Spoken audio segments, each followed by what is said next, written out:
Hello again, it's Pastor Ian here again with another one of your daily briefings. Today we are in the first part of Joshua chapter 10. Now if you remember, yesterday we were talking about the people called the Gibeonites and how they had decided that they were going to ally themselves with Israel, and they tricked them with moldy bread and old cracked wineskins.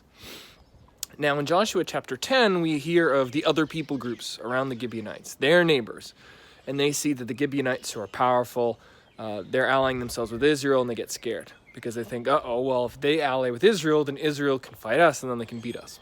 So they gather their armies, and these people called the Amorites, they get all their armies together, and then they go off to fight against the Gibeonites. So the Gibeonites go to the people of Israel. They go to Joshua and say, Israel, please save us, protect us, because these guys are going to kill us all.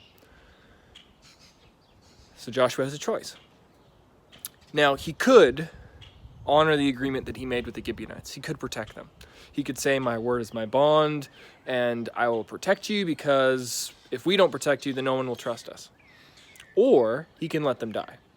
He can take his sweet time getting to them and say, we would have definitely wanted to get there, but it was just so far away and we couldn't get there in time. And also, you guys are untrustworthy because you lie and you cheat and you didn't exactly portray yourselves properly, and you guys don't serve our God. You serve your own gods. So why would we help you? Joshua has a choice to make about if he's going to be a man of his word, or if he's going to be one of those realpolitik types who just does whatever it is that gets him the objective, which is the people of the Gibeonites, they get beaten, but also the Amorite kings, they get weakened, and then the Israelites can come in and clean up shop. What does Joshua do? Joshua decides to be a man of his word. He decides to honor the commitment he made to the Gibeonites, so he marches through the night, he gathers his army, his best soldiers, and they go and they fight the Amorites. And Joshua does something that's interesting. He specifically asks God to stop the sun from going down, to prolong the day so that way they have more time to fight. And the text says in Joshua chapter 10 that there had never been another day like it where God listened to another human being. And God chooses to hold the sun up in the sky to not let it set, so that way the Israelites could continue their fight against the Amorites. Joshua wins the battle with God's help. God delivers the Amorites into the hands of Israel. Today I want to talk to you about being people of our word. Because there are times when we have this temptation to not fulfill the obligations we have to one another. Not just by overtly being like, I promise that I do something, but I'm not going to do it.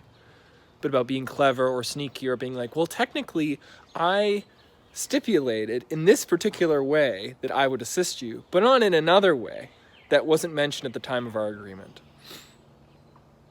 Are we people of our word that when we say something, we will do it? Are we known for being honest and trustworthy? Are we known for being people who say, if I'm going to be somewhere, I'm going to be somewhere? Joshua was a man of his word. He told the Gibeonites that he would protect them, that he would come to their aid, and he did. Joshua chapter 10 says that God sent hail from the sky, and that the hail from heaven actually did more damage to the Amorite armies than the soldiers of Israel. It's showing us that God himself was on hand, that he himself was going to protect the people of God from all of the enemies that happened to be there. And it's a reminder to us that God is the one who ensures that what we do is successful or not. That it's God himself who gets involved in our lives. That it's him who actually protected Joshua.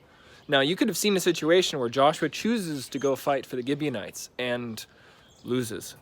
He does the right thing, but he suffers for it because he was trying to be good. He did something that was strategically foolish, but for the right reasons. But instead, God chooses to actually get involved and to protect the people of God.